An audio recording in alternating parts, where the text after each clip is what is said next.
Many aspiring artists literally grew up dreaming of performing before a huge, roaring crowd.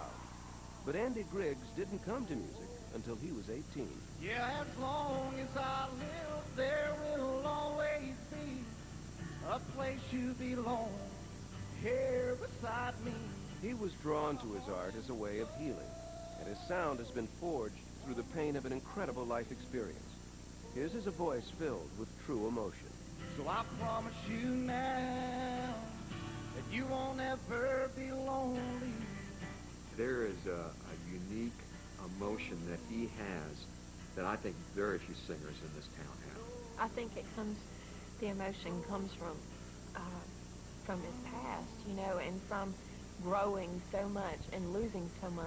Having survived more than his share of grief and personal loss, Andy Griggs has channeled all that combined emotion into every performance. And the truth that comes across resonates with fans and fellow artists alike. I'm sitting with Martina McBride at the ASCAP Awards, and she turns to me and she says, "The guy Andy Griggs, he's got it." Growing up in the deep southern town of Monroe, Louisiana, Andy never dreamed of singing country music. He spent his days playing sports, hunting, and fishing. But Andy's life was filled with music wherever he was. You know, was raised in church, strict Southern Bible Belt, you know, and before I was learning Sunday school songs and church rhymes, you know, that children learn, I was learning Your Cheating Heart and Kalijah and Folsom Prison Blues. You know, I knew all those songs. By the time I could talk, I knew them, you know. Andy and his older brother Mason discovered their love of country music from their father, Darrell. Daddy was a big country fan, period. It was a lot of Johnny Cash, a lot of Hank Williams. I guess the biggest three that I remember growing up was Cash and Hank Sr. and Hag. And it was because of Darrell Griggs that Andy and Mason learned to take solace in music. Their father died suddenly of a brain tumor when Andy was just 10 years old. Struggling to cope with their loss, the boys went to their dad's room and played his favorite record. There was an album that my dad listened to. That's one of the ways we said goodbye. Went in his room and we put that Merle Haggard album on and played it. Please look over me while I... They learned then, I think, you know, to stick together and to let it go through this music. And I guess this is when me and my brother started realizing music was just more than music. Music was art. Music was a safe place. You know, they knew that in some ways that if you know, could sit down and focus, that the music that his dad loved could help take away some of the pain of losing him.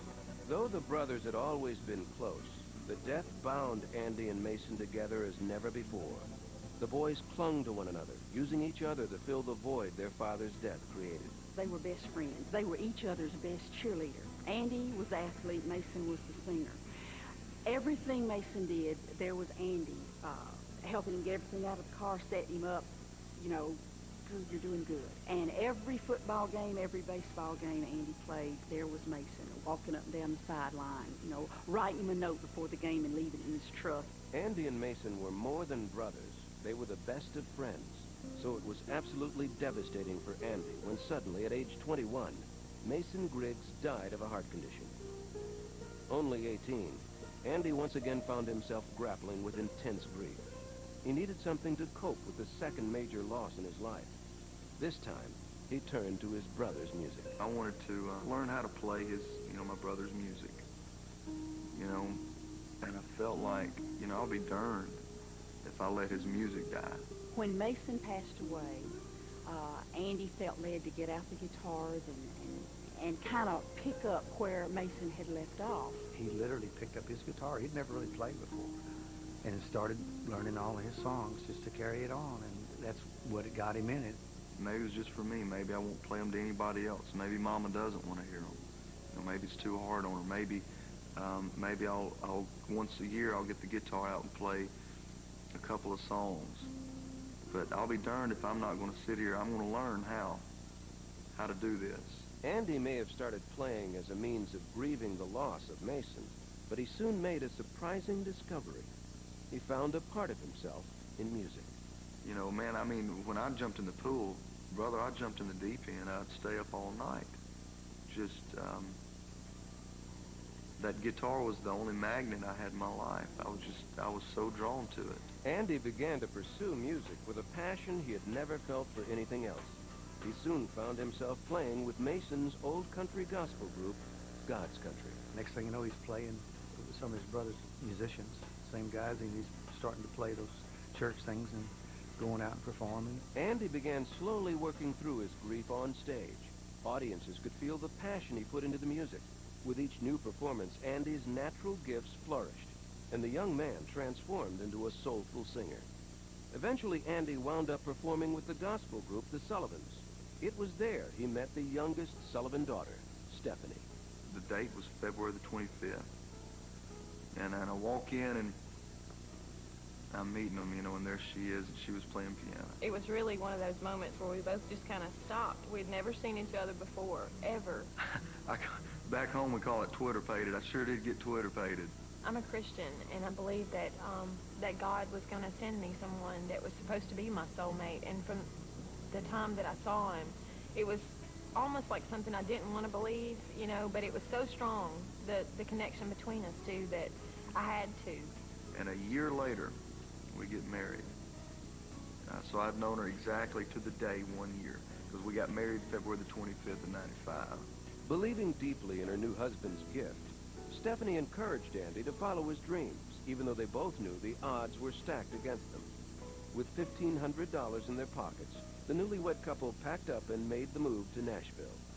The early going was anything but easy. Me and my wife were definitely starving artists when we came to town, just like everybody else. And it's hard. It's really hard, because your story is no different than anyone else's. I was working at a daycare, and he was working at a greenhouse. And we were living at one of those really noisy apartments, you know, where you bang on the wall and you ask them to be quiet. The couple scraped by for several years while Andy worked during off hours with his manager to hone his performing skills. Finally, everything Andy had worked for began to come together. He landed an audition with the president of RCA Records, Joe Galante. This was his moment to shine. Andy's management team had a plan all set. When I had a chance to go into Joe Galante's office, man, they really had been working on me about being politically correct and saying the right things, dressing the right way, fix your hair a certain way. Andy came in, and the three of them came in the door. Andy sat down and, you know, hey, Hoss, how are you? The whole routine there. And he started to sing. And the biggest thing was play this song. It was a great song, but it wasn't me. You know, it was a radio-friendly ballad, you know, and it was real sweet and syrupy. And I said, is that it? You know, not, are you over with or whatever, but, you know, is this what you want me to hear? And he said, well, I got one more song for you. And then he did Arms of Cocaine. So I sang an old song called Arms of Cocaine, and I didn't really do it for the lyrics. You know, although it is a positive song, it's about the guy's woman getting off of coke. The feel of it is a feel that I've grown up with. You know, it's just that old outlaw kind of, that wailing kind of feel. You know, it's an old Hank Jr. song. We were afraid to do it and had decided not to. And then in the middle, and Andy wanted to do it. You know, if I would have sang another song, I'd have walked out of his office thinking, he still hasn't seen me. You know? And I didn't want there to be any bones about it. If he liked me, I wanted him to know what he was liking. As I've heard later on, everybody was just flabbergasted, and they were just really upset about the fact that he did that. I put my guitar up. He says, okay. And he didn't even tell me he liked it, man. He just stood up and he opened the door and he said, thanks for coming in. So we walk out, so was I the unpopular one, you know, in that elevator going down. After years of struggling and hardship, Andy had finally gotten his big break, and it looked like he'd blown it. When CMT Inside Fame continues. I'm sure when he went down the elevator, everybody was going, oh my God, cocaine, country music, what are you doing?